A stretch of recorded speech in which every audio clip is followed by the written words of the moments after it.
প্রিয় দর্শক, আসসালামু আলাইকুম। আমরা দুই সেজদার মাঝের যে ছোট্ট দোয়াটি আছে, আমরা এই দোয়া নিয়ে কিছু আলোচনা করব এবং এই দোয়ার অর্থ সহকারে এবং ছোট একটি দোয়া আছে, সবগুলো এই ভিডিওতে আমরা তুলে ধরব। ভিডিওটি না টেনে সম্পূর্ণ দেখার অনুরোধ রইল। জীবনের প্রায় সব চাহিদাই দুই সেজদার মাঝে অতি সংক্ষিপ্ত দোয়া এসে যায়। দুই সেজদার মাঝে এবং রুকু থেকে সোজা হয়ে দাঁড়িয়ে সময় নিয়ে ধীরে সুস্থে স্থিরভাবে পরিপূর্ণরূপে নামাজ আদায় করার দৃশ্য খুব কমই চোখে পড়ে। অধিকাংশ লোকের নামাজ যদিও হয়ে থাকে তাড়াহুড়োয় পরিপূর্ণ, আমরা বেশিরভাগ মানুষ এই জায়গাটিতে তাড়াহুড়া করে ফেলি। আমরা যখন রুকু থেকে উঠি, দাঁড়িয়ে থাকার সময় সাথে সাথে সেজদায় চলে যাই। আবার সেজদা থেকে উঠে আমরা আবার দ্বিতীয় সেজদায় তাড়াহুড়া করে চলে যাই।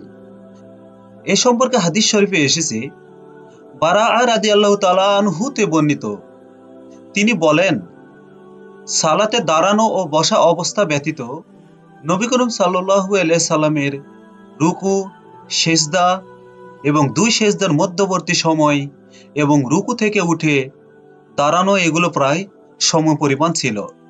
এখন আমরা দুই সেজদার মধ্যবর্তী বৈঠকের সময় যে দোয়াটুকু পড়তে হয় এই সম্পর্কে জানব। বাংলা অর্থ সহকারে তুলে ধরা হচ্ছে। দুই সেজদার মধ্যবর্তী বৈঠকের দোয়া।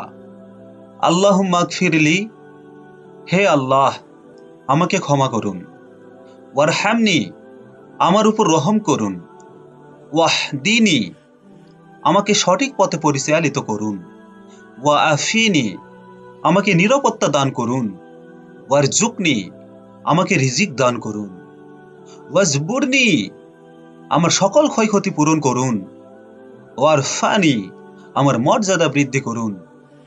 যাদের এই দোয়াগুলি কষ্টসাধ্য হবে তারা শুধু বলবে, রব্বি গফিরলি, হে আল্লাহ আমাকে ক্ষমা করুন।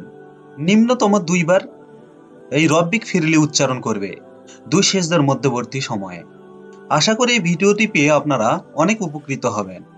আমলের নিয়তে ভিডিওটি সাবস্ক্রাইব, কমেন্ট, লাইক এবং শেয়ার করতে ভুলবেন না।